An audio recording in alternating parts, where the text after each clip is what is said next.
Dahil sa missile attack ng Iran sa Qatar, 10 oras na naantala ang flight ng 31 Pilipinong pauwi sa Pilipinas. Nakatakda silang dumating mamaya bilang bahagi ng repatriation sa gitna ng gulo sa pagitan ng Israel at Iran. Nakatutok si Darlene Kai.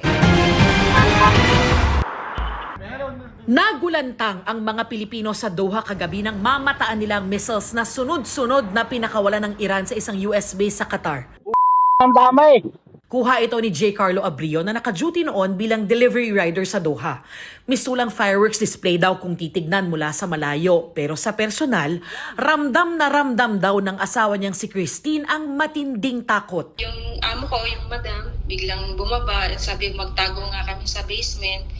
And then yun nga, lahat kami nagbabaan. Halos 3 oras daw silang nagtago sa basement ng bahay ng kanyang amo kung saan siya nagtatrabaho bilang caregiver. Pero hindi raw siya mapakali dahil alam niyang nasa kalsada ang asawa niya sa mga oras na iyon. First time, kinabahan po talaga ako, ma'am. Kasi feeling ko parang tuloy-tuloy na siya. Pero pinakalma lang din kami ng mga lokal dito. Dahil sa missile strike, pansamantalang sinuspindi ng Qatar ang air traffic kaya pinagbawalang lumipad ang anumang sasakyang panghimpapawid, papasok at palabas ng bansa.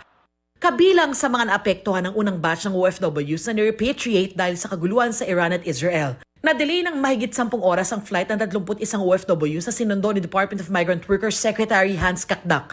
26 sa kanila ay mula sa Israel. 3 ang mula sa Jordan at tig-1 naman mula sa Palestine at Qatar. Nang payagan na uli ang mga biyahe, agad din silang nakasakay sa flight pabalik ng Pilipinas na nakatakdang dumating pasado alas 7 ngayong gabi. We're on our way home and we're thankful to the Qatari authorities. We're thankful to Ambassador Prem Melicor and the Philippine Embassy here in Doha and of course the President himself who has been monitoring our condition.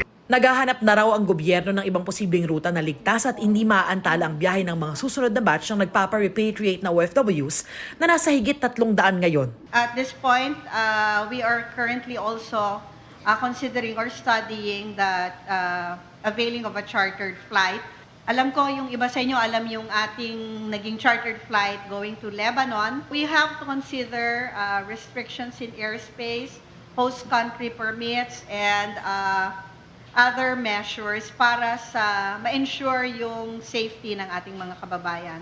Sinisiguro ng DMW at OWA na anuman yung maging desisyon ng mga kababayan nating OFW sa Iran, Israel at ibang bansa sa Middle East, kung uuwi man sila o mananatili kung nasaan sila ngayon ay susuportahan sila at bibigyang tulong ng ating pamahalaan. Hindi lang daw financial assistance kung hindi pati tulong sa kanilang tirahan, trabaho at kalusugan. Bukas din daw ang parehong klase ng tulong para sa undocumented OFWs na apektado ng gulo. Hindi kami tumitingin sa dokumento pagtungkol sa pagtulong, lalo naman ngayon na may ganitong nangyayari. Alam naman magkwentahan pa tayo kung sinong nakarehistro o wala. Para sa GMA Integrated News, Darlene Kai, nakatutok 24 oras.